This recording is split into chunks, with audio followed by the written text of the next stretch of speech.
Hi, everyone, and welcome to today's virtual Fireside chat. My name is Kevin Lee, and I'm a recruitment and admissions manager from the Robert H. Lee Graduate School at the UBC Sauer School of Business.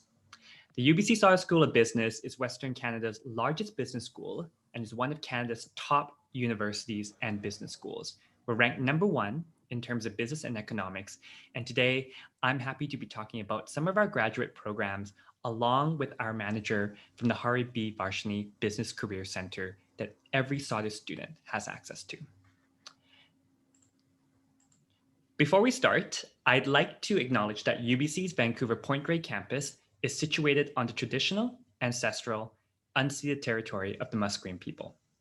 I would also like to acknowledge that you may be joining us today from many places, near and far, and acknowledge the traditional owners and caretakers of those lands. If you come to UBC, you will notice that it's common at our events to begin with an acknowledgement like this. UBC has had a strong connection to the Musqueam peoples, and we are hoping that throughout your time at our university, you will learn more about the Musqueam peoples, the history of this land, and to honor its original inhabitants. Now, before we start, I would just like to get some deadlines out of the way. For our programs today that I'm talking about, the UBC Master of Management and the B+MM dual degree, here are the next deadlines that you'll want to keep in mind. For the UBC Master of Management, starting in August 2021, our next deadline will be January 5th, 2021. For our B+MM dual degree for first year entry, our final deadline to submit your UBC application is January 15th, 2021. However, you will have a couple more weeks to submit your B+MM dual degree application. So as long as you submit your UBC application by January 15th, 2021, you will have until the end of January to submit your B+MM dual degree application. And for our second and third year entry students for the B+MM dual degree, the next deadline to submit your application is going to be January 19th, 2021.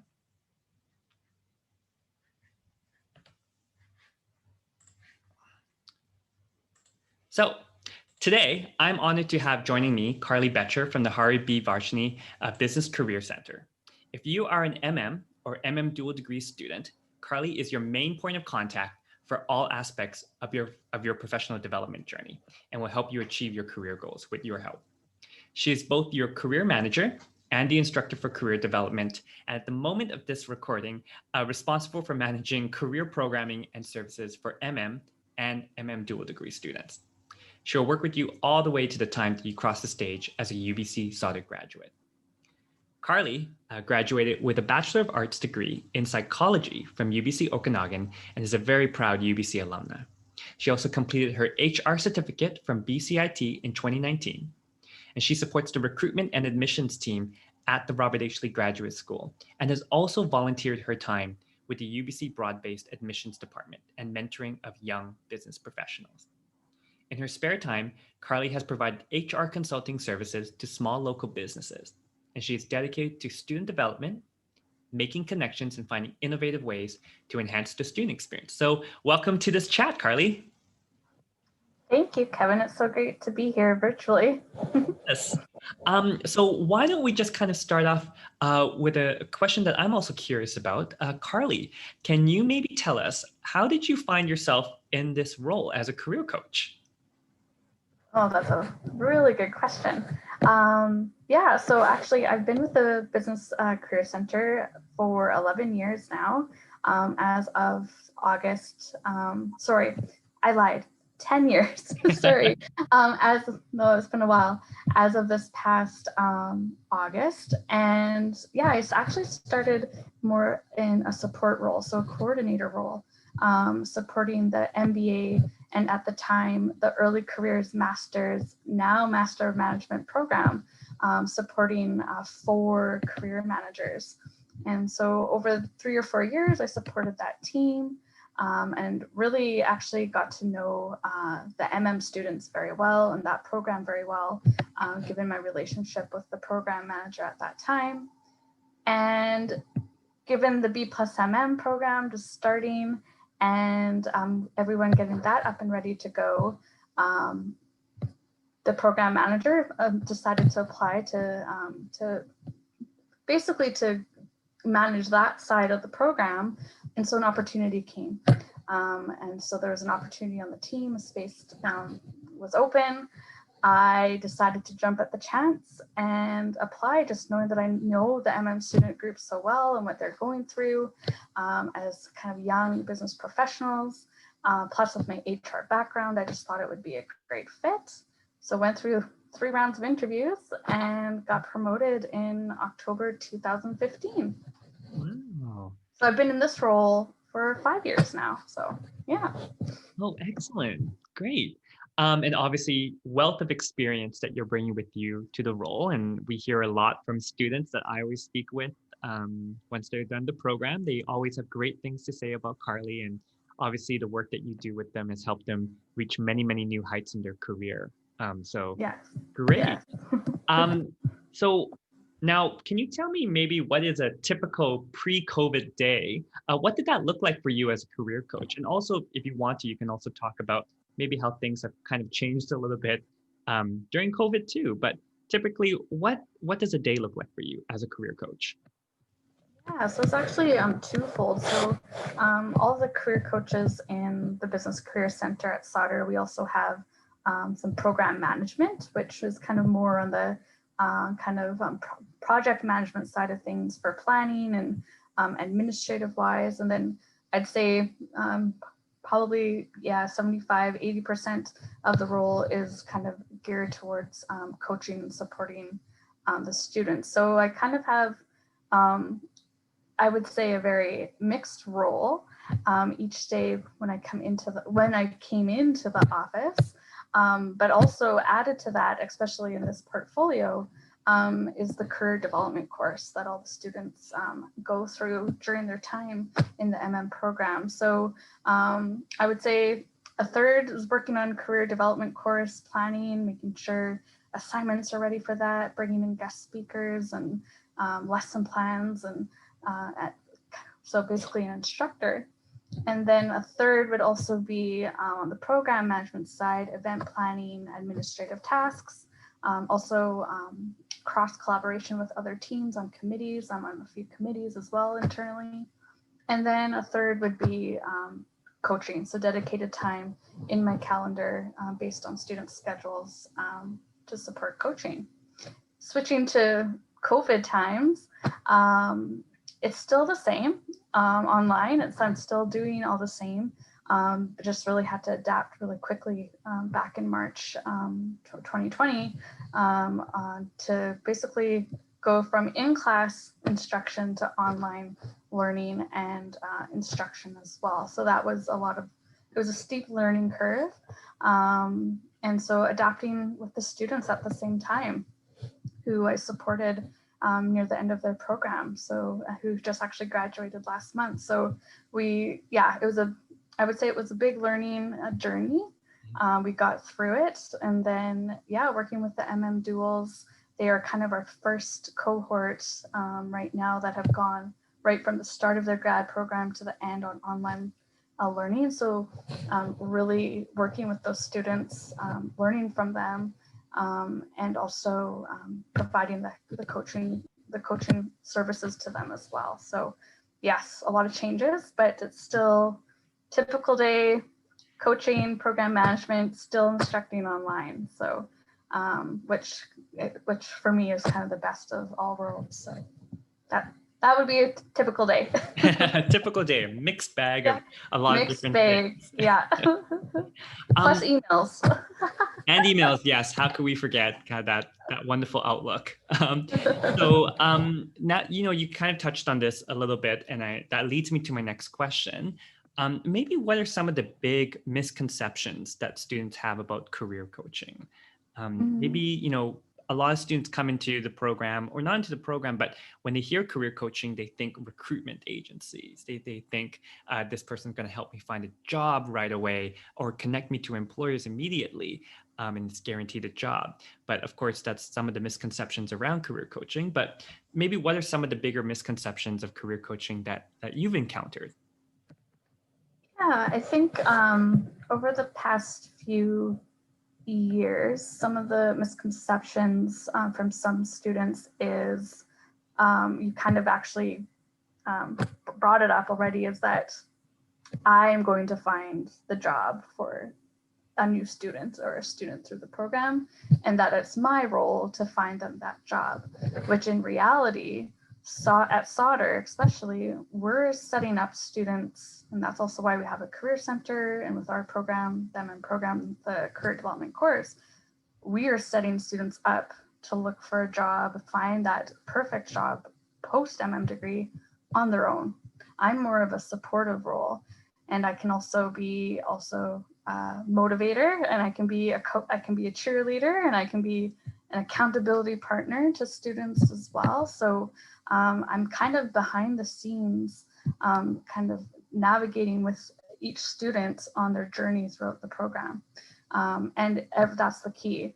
Everyone's on their unique journey. So there might be 57, 60 students in the cohort, but everyone's coming in with different goals and different ideas of what their future looks like. And so that's, I think, one big misconception is that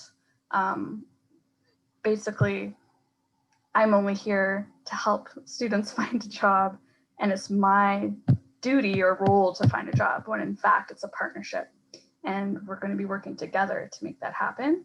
And a lot of students don't realize the work that goes into the job search, and also the whole career development process as well. So it's a lot of learning on the student side on kind of what that looks like.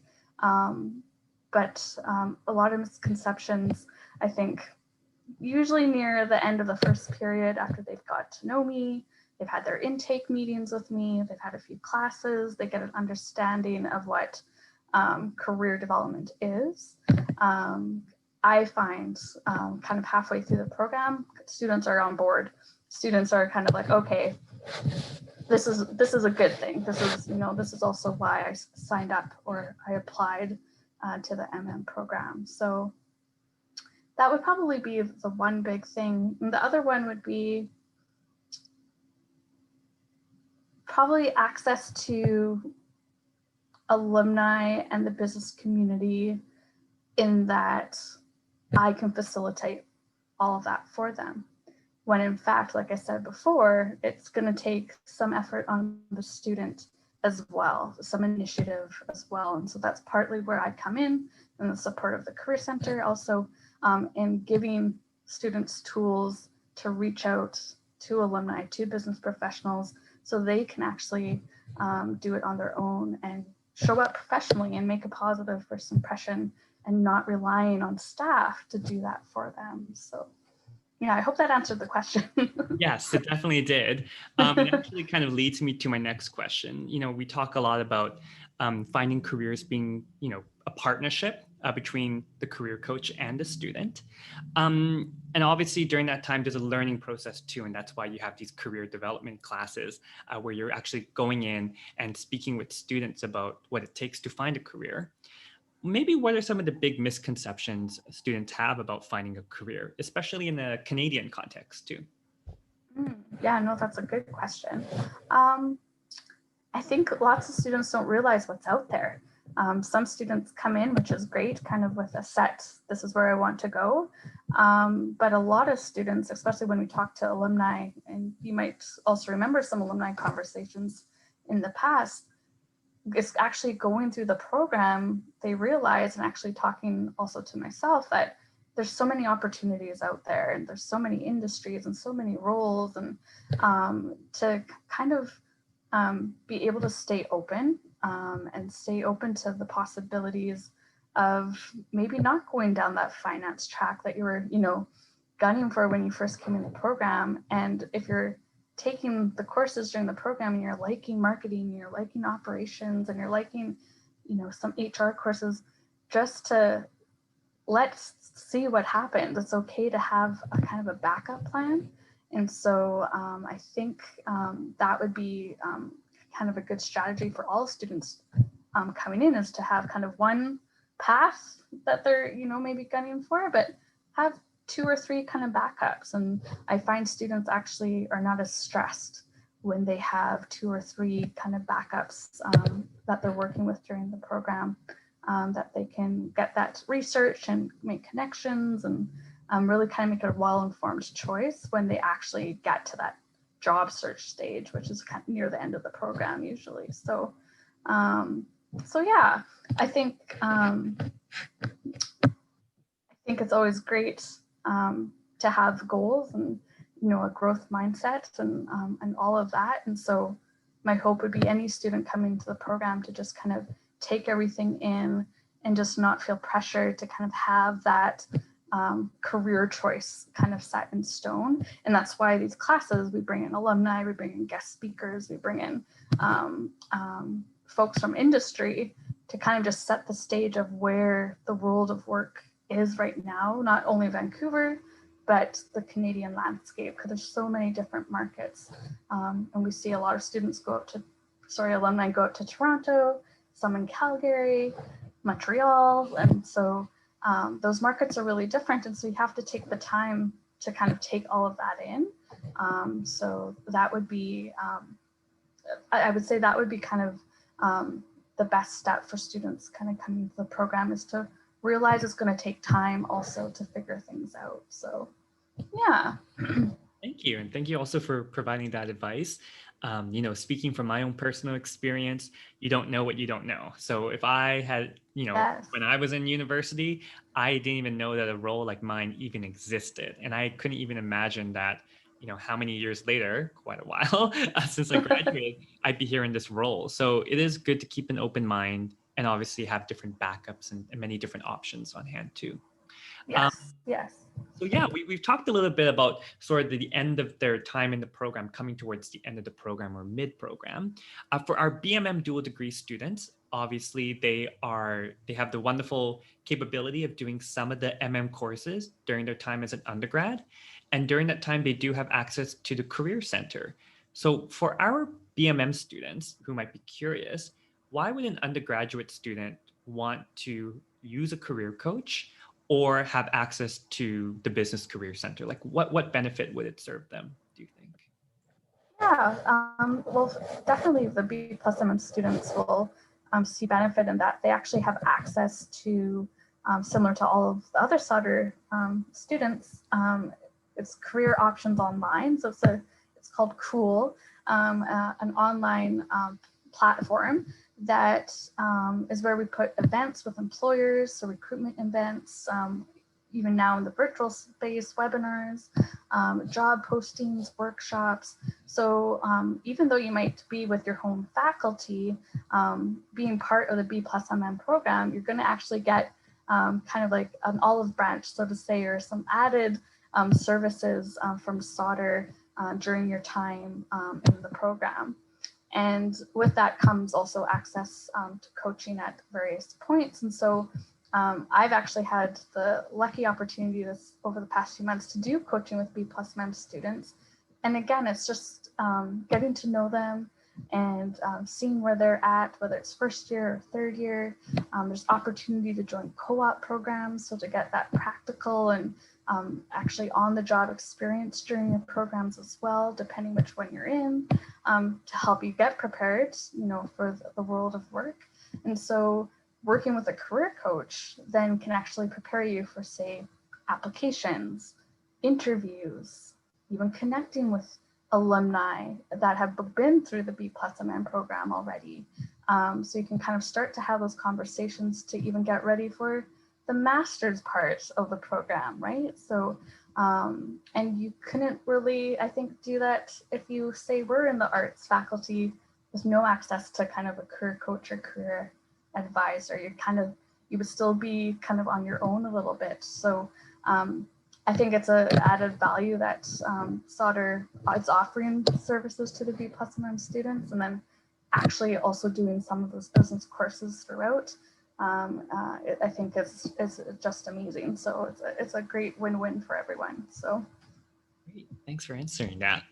Now, we did send out a survey to some of our prospective students, and they came back with a couple of questions around the actual resources at the Business Career Center, the BCC. So I thought that it would be nice to kind of dive into some of these questions. And, they're very Mhm. valid questions. The website contains a lot of information, but it's always nice to hear it from the mouth of someone who actually works at the BCC. So why don't we just jump into these questions here? Sure, sure. So one of the things that we talk about on the website are mentorship and training programs. And so one student asked, what do we mean exactly by this? So Carly, can you maybe kind of talk us through what do we mean when we say mentorship and training programs? Yeah, no, that's a great question. So mostly it's when the B+M students would reach the graduate portion of their degree. So that's 6 months of the master's program, where they could have opportunity to apply for the SCMP program. So it's the Strategy Consulting Mentorship Program. Again, that's going to be dependent on the timing of that program. And so each year it's just going to depend on that group on kind of their key dates and alignment. So it's always fingers crossed that the duals will be eligible to apply.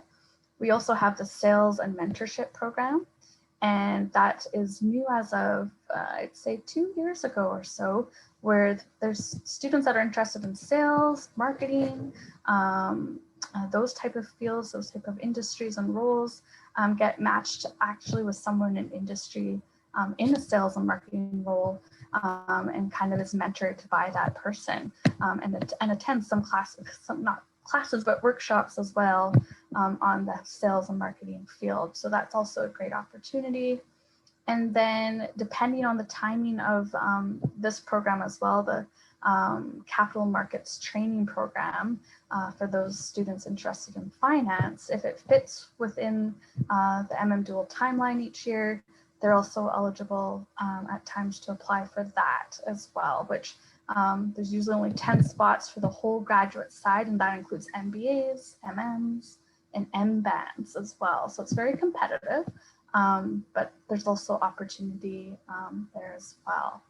And that doesn't stop also with solder. There's a lot of mentorship programs out kind of within even the Vancouver area, and a lot of professional associations that students can join as a student and kind of get discounts and on events, or actually kind of on fees to be a member. And so I always push students to try to join professional associations, find an alumni mentor, find an industry mentor as well on their own, because that's also a great learning experience. And so at Sauder, we try to find or initiate programs that will serve the whole kind of student body, but sometimes based on programs timings, it might not work out. So, but there's opportunity, definitely, for sure. Okay, great. Thank you. Another question that we got is, we talk a lot about the one-on-one career coaching, but, and this is a great question for you, Carly, what does a one-on-one career coaching session actually look like? And then maybe you can start by talking us through maybe what is that first intake meeting like, and kind of how do they get this emotional intelligence that we always talk about actually assessed? Yes, no, that's great. Yeah, so usually the first intake meeting is just really a get to know you meeting. I might ask a few questions, and it's just more of a back and forth, definite conversation. I might take a few notes on my end just to get your background and kind of see what, at the time when you first entered the program, kind of what you're interested in, knowing that that could change at some point. But usually it's the students that are driving these conversations, Kevin. And then cool, when they go in to make their coaching appointment, there's a notes field and there's options where they can choose. Maybe I want to talk about career exploration, or I want that EQ assessment debrief, or I want some interview prep, or a job application review, or I'm stuck. We actually have an option for that. And that's also kind of very common and a valid feeling, because sometimes you are stuck, you're not too sure what to do next. And so knowing that there's different topics that students can choose from, I look ahead, of course, and then I can come prepared to that 30-minute meeting, which is great, 30 minutes, to have that conversation. But it's usually very open-ended. The student drives the conversation. Sometimes it might be 2 or 3 topics, and given the time, you might have to choose one because one might just be really more important, right? So you can always have the follow-up coaching services as well. And in regards to the EQ assessment, there's 2 main assessments we give our students. So it's the Strengths Finder assessment to highlight your top 5 strengths. And then it's also the ECR, the Emotional Capital Report, that assesses 10 competencies in regards to emotional intelligence and the student. And so I'm actually ECR certified. All the Career Center 3 or 4 years ago got trained up and certified on providing a debrief with all students. So yeah, it's always a great learning moment, and the students really appreciate having those 2 key assessments available to them. And so that kind of comes at different stages during the program as well. Thank you. Another question that we got was around networking, and how does one get trained to be a good networker, or how does the BCC maybe facilitate learning these networking skills? Yeah, no, networking is scary, trust me. Yeah, and that's actually where the Career Center comes in handy to support the students, in that we set up these company kind of recruiting sessions where employers come in, they introduce themselves, the organization, what they are looking for, and then they have time now in the virtual space, some breakout rooms, to get to know the students. And so with networking, it's more about, it's just a conversation.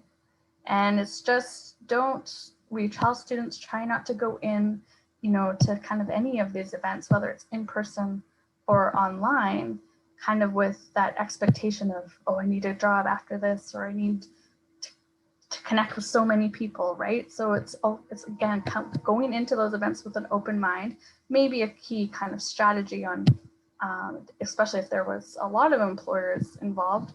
If there's a few top companies that you want to, talk to, maybe just focus on those companies and try not to stress yourself out on trying to talk to everyone, right? So kind of coming in with a game plan is, it's key. But also, there's other ways to network, and that's where a lot of students coming into the program learn about it, is coffee chats, informational interviews, having more of that one-to-one networking opportunity, especially if you're an introvert. So those students that are introverts tend to gear towards the one-to-one coffee chats and personal conversations. And coffee chats, yes, in person, it would be meeting at a Starbucks or a Tim Hortons or wherever, and having a coffee for 20 minutes and talking to someone. And you can still do that actually on Zoom or through the virtual space. And some students actually find that even more rewarding because it's personal. You actually get to know the other person in more of a, how would I say, professional way as well, based on some of the questions. And there's more of a chance, highly likely of a chance, that you'll stay connected in the future as well, right? So whereas kind of the bigger networking events, they're fine, don't get me wrong, but it's more competitive. There's going to be more people that you're going to have to try to, well, I want to talk to that employer, but there's so many people surrounded by, that person, right? So we find that having more of the personal connection, informational interviews is more also success for referrals to get jobs. Again, like I mentioned, staying connected in the future for opportunities, mentorship, perhaps. It's easier to get in front of alumni doing those coffee chats, right? So, and another way that our program helps to prepare students for the big company recruiting sessions is to have alumni mixers. And so we actually have maybe hopefully 20 alumni on a virtual call with some students or all students, and they're just getting to know the alumni and where they're working. And then if it was in person, we'd kind of be downtown at a good kind of hangout spot and having fun. And so it's always, the alumni always look forward to those events, and those casual events actually increase the confidence for the students that they can do this, right? So, and that's the thing. It's just a conversation. If you go into it, I'm just going to have a few conversations and see what happens after that.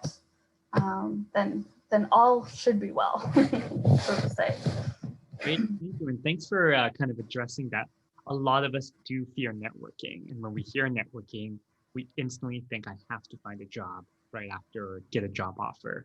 And definitely in that one-on-one format, I think you and I, we meet a lot of people in that one-on-one format.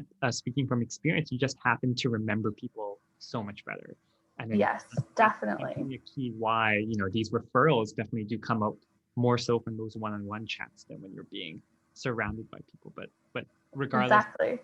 having good conversations are a really, really good way to facilitate the next conversation about what could happen. So kind of the last question, actually, surprisingly, we're at our last question, but we had a really, really good question from one of our students, which is, I'm going to be busy. This seems to be an intensive time in my life. How do we find the time to access all the career services? And in your opinion, would you recommend kind of splitting your time up, accessing every single thing we have to offer? Yeah, that's a good question because yes, you are going to be busy during the program. And so that's also a reason why we incorporated the career development class, 10 classes throughout the 9 months, kind of scattered throughout. So then at least just some key touch points with myself on that basis at a higher level. I'm going to be honest, if for those in the B+MM program or thinking of applying, and then when they get to the Master of Management program, the first 2 periods of that graduate portion, it's going to be intense. It's going to be busy. There's no expectation from myself or the Career Center that you should be in active job search mode unless you're really looking kind of for finance or consulting opportunities, because that's usually the time frame when employers will be looking for new hires for the following year. I would say focus on your studies for the first period or 2, get things, how would I say, comfortable in your schedule, comfortable in your priorities. And I usually tell students, like, if you put, say, job search or industry research or some sort of career topic in your calendar, just like a class for an hour a week, maybe 2 hours a week if you can afford that. Just treat it like kind of a class, like homework that you have to do it. You'll notice that things will start to happen. And touching base with myself maybe 2 or 3 weeks via email or in person or virtually, just even for updates, that will also keep you kind of accountable as well. So there's no kind of expectation that you need to be seeing me every day or seeing me every week. Usually it's at the end of the program, 4 to 6 weeks, give or take, when students will get active in their job search. And we have the data to even support that. So that being said, take the time, even the first 6 to 8 weeks of the program, to really take in the knowledge from the professors, checking with myself at the Career Center, kind of to start talking what you're thinking about post-MM. And then it's kind of the 4 to 6 weeks before the end of the program. It's like, okay, am I going to start actively job searching, or am I going to take a break, or after the program, which is totally fine as well. So everyone's on, again, a unique path. So yeah, definitely don't stress about putting career development at the forefront if you're not ready to do that. That's totally fine as well. So, and that's where I come in. That's where the conversations happen, right? So. Great. Well, thanks so much for answering all of the questions coming in from students and what we normally hear from students, Carly. It's been such a great pleasure to speak with you, and obviously hearing your wisdom, hearing everything you have to kind of give over to the program and your past work with students and experiences.